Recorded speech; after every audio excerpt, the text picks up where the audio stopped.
बिस्मिल्लाहिर्रहमानिर्रहीम अस्सलाम वालेकुम। Welcome to recipe hub with Lubna. आज की रेसिपी है chocolate cake without egg and butter. Super easy recipe and super tasty, very moist and very delicious chocolate cake. एक bowl में सबसे पहले मैंने मैदा और कोको पाउडर और बेकिंग पाउडर, इन तीनों चीज़ों को छान लेना है।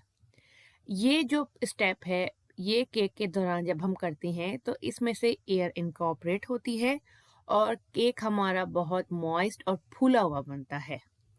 और रिटन रेसिपी इंग्लिश में मैंने नीचे डिस्क्रिप्शन में लिख दी है।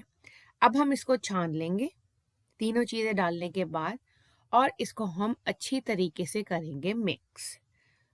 फ्यू स्टेप्स हैं जिनको आप फॉलो करें तो आपका केक बहुत अच्छा बनेगा। अब मैंने इसमें ऐड कर दिए शुगर, और शुगर ऐड करने के बाद अगेन मैंने इन सारी चीज़ों को बहुत अच्छे तरीके से मिक्स कर लेना है। अब हमने इसमें डालना है रूम टेम्परेचर पे रखा हुआ मिल्क 270 ml मैंने डाला है, और ऑयल 60 ml, जो भी आप घर में ऑयल यूज़ करते हैं। साथ में मैं डालूंगी थोड़ा सा वनीला एक्सट्रैक्ट, क्योंकि मुझे इसकी खुशबू बहुत पसंद आ रही है चॉकलेट केक में। अब करना है हमने इसको मिक्स। आपने इसको 3 to 4 मिनट तक मिक्स करना है, खूब अच्छे तरीके से ये मिक्स हो, और एट द एंड जो है इसका ग्लॉसी और शाइनी लुक आए। आप ये देखें आप कितना अच्छी तरीके से सारा कुछ मिक्स हो गया है, और इसमें आपको कोई बीटर की ज़रूरत नहीं, हाथ से ही आराम से इसको मिक्स कर लें। ये देख लें इसका टेक्सचर बहुत ही मज़ेदार और यमी, यकीनन आपके मुंह में पानी आ रहा होगा। अब मैंने लिया है 9 बाय 9 इंच का राउंड पैन, और उसको मैंने ग्रीस करके बटर पेपर लगा लिया है। अब केक का बैटर मैंने इसमें शिफ्ट करना है, और केक को मैंने उसके बाद उसमें चॉकलेट और सेमी स्वीट चॉकलेट चिप से डेकोरेट करना है, और उसके बाद हम करेंगे इसको बेक। आप इसको विदाउट ओवन भी बेक कर सकते हैं। अब मैं इसको लेवल करूंगी, और लेवल करने के बाद इसके ऊपर लगाऊंगी किटकैट, और किटकैट लगाने के लिए आप इसको अंदर प्रेस कर दें, जो मिनी किटकैट होती है, और अपनी पसंद से कोई भी डिज़ाइन बना सकते हैं। और विदाउट ओवन किस तरह से बेक करते हैं उसका लिंक मैं ऊपर आई बटन में दे दूंगी। अब मैं डालूंगी इसमें सेमी स्वीट चॉकलेट चिप्स, आप डार्क चॉकलेट चिप्स भी यूज़ कर सकते हैं। ये इसके बाद प्री हीटेड ओवन में हमने इसको बेक करना है, और जो बगैर ओवन के बेक करना चाहते हैं वो मेरी रेसिपी देखें चॉकलेट केक की, एक और मैंने अपलोड की है, और बेकिंग टाइम विद ओवन इसका 30 मिनट्स है, और अगर आप विदाउट ओवन करेंगे तो धीमी आंच पे तकरीबन 40 to 45 मिनट्स। हाँ जी, 30 मिनट्स में ओवन में परफेक्टली ये बेक हो गया है। अब हम इसको बिल्कुल ठंडा होने देंगे। जब ये बिल्कुल ठंडा हो जाएगा उसके बाद हमने इसको पैन में से निकालना है। उससे पहले निकालेंगे तो आपके केक की शेप खराब हो जाएगी और ये टूट जाएगा। केक हमारा बिल्कुल ठंडा हो गया है। इसके साइड में से हम इस तरह नाइफ से साइड में से इसको क्लीन करेंगे, ताकि जब हम केक निकालें तो ये अपने एजेस आराम से छोड़ दें। एक प्लेट ऊपर रखी है, इसको फ्लिप किया है। Look at the colour and look at the texture of cake, बहुत मॉइस्ट है और बहुत ही टेस्टी। फ्लिप करके मैंने इसको दूसरी प्लेट में अब शिफ्ट कर दिया है, और मज़ेदार सा बहुत आसान सा चॉकलेट केक रेडी है। करते हैं इसको कट। आप ये देखें कितना सॉफ्ट है, और इसका आप टेक्सचर देखें, उससे ही आपको पता लग रहा होगा ये कितना मज़ेदार है। ये आप बनाने के 2-3 दिन तक ये उसी तरह से सॉफ्ट रहेगा। अब आते हैं हम अपने दूसरे चॉकलेट केक की रेसिपी की तरफ, जो कि बहुत ही लजीज और डिफरेंट है, और रेसिपी को मैंने बहुत आसान तरीके से बनाया है।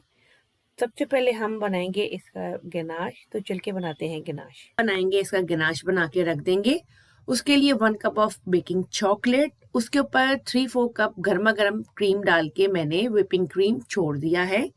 2 से 3 मिनट बाद हाथ की मदद से ही मैं इसको अच्छी तरह मिक्स करूंगी और रूम टेम्परेचर पर छोड़ दूंगी। ये गनाश हमारा रेडी है। अब हम इसको एक तरफ रख देंगे और केक की तैयारी शुरू करते हैं। मैंने लिया है वार्म मिल्क 1/2 कप, इसमें 1 टीस्पून डालकर मैं डालूंगी विनेगर, वाइट विनेगर। उसके बाद इसको मैं छोड़ दूंगी और ये बन जाएगा हमारा बटर मिल्क। आप रेडीमेड बटर मिल्क भी यूज कर सकते हैं। अब एक बोल में मैंने रखा है स्ट्रेनर, उसके ऊपर 1 cup of flower, 1 cup of sugar, half cup of chocolate powder या कोको पाउडर, और हम डालेंगे इसमें baking powder 1 teaspoon, baking soda 1/4 teaspoon, 1 teaspoon of salt, 1 teaspoon of coffee, कोई सी भी कॉफी। उन सब चीजों को अब हमने छान लेना है अच्छे तरीके से। एक बोल में जब ये छान लेंगे उसके बाद हमने क्या करना है, चमचे या स्पैचुला की मदद से इसको अच्छी तरह मिक्स करें। सारे ड्राई इंग्रेडिएंट मिक्स हो गए हैं। जो हमने बटर मिल्क तैयार किया था वो डालेंगे इसमें हम डालेंगे मेल्टेड बटर या ऑयल हाफ कप, और इसमें जाएंगे 2 अंडे। हाथ की मदद से ही अच्छे तरीके से इसको मिक्स करें 3 to 4 मिनट्स। जब ये बैटर अच्छे से मिक्स हो जाएगा, इसमें जाएगा गरम पानी हाफ कप, बिल्कुल हॉट वाटर आपने इसमें डालना है, और हम इसको करेंगे अच्छे तरीके से मिक्स। आपका ये केक बहुत सॉफ्ट और बहुत ही टेस्टी बनेगा, मेल्ट इन द माउथ। ये सारे स्टेप्स आप फॉलो करें। कोई भी जो बेकिंग पैन है जिसमें आपने बेक करना है उसको ग्रीस कर लें, उसको डस्ट कर लें मैदे से, या जो है वो पेपर लगा लें आप, बटर पेपर। उसके बाद केक बैटर को आपने करना है उसमें पोर, टैप करें ताकि एयर बबल्स निकलें। मैं इसके ऊपर थोड़े से चॉकलेट चिप्स डाल रही हूँ, आप ऑप्शनल है। और अब हम इसको करेंगे बेक। ये बेक होगा जी 170 डिग्री सेंटीग्रेड या 350 डिग्री फ़ारेनहाइट पर 45 to 50 मिनट्स के लिए, और तकरीबन 50 मिनट्स के बाद हम नाइफ या टूथपिक डालकर चेक करेंगे और ये क्लीन निकलेगी तो इसका मतलब है कि आपका केक रेडी है। आप इसको 2 से 3 मिनट छोड़ दें इसी में। अब हम अपना केक जो है वो निकालते हैं। ये देखें कितनी आसानी से निकल आया है। इसको थोड़ा ठंडा करेंगे, और ठंडा करने के बाद जो गनाश इस पे मैंने बनाया था वो मैं इस पर डाल के और इसको करूंगी सर्व। अगर रेसिपी से मुतालिक आपको किसी किस्म का क्वेश्चन है और आपको कोई समझ में नहीं आई है तो आप मुझसे कमेंट सेक्शन में पूछ सकते हैं। अब करते हैं इस melt in the mouth chocolate cake with ganache को कट और करेंगे सर्व। ये बहुत सॉफ्ट बनता है, बहुत ही मॉइस्ट होता है और मुंह में जाके बिल्कुल घुल जाता है। तो बच्चों बड़ों सबका पसंदीदा इजी चॉकलेट केक आप जरूर बनाएं।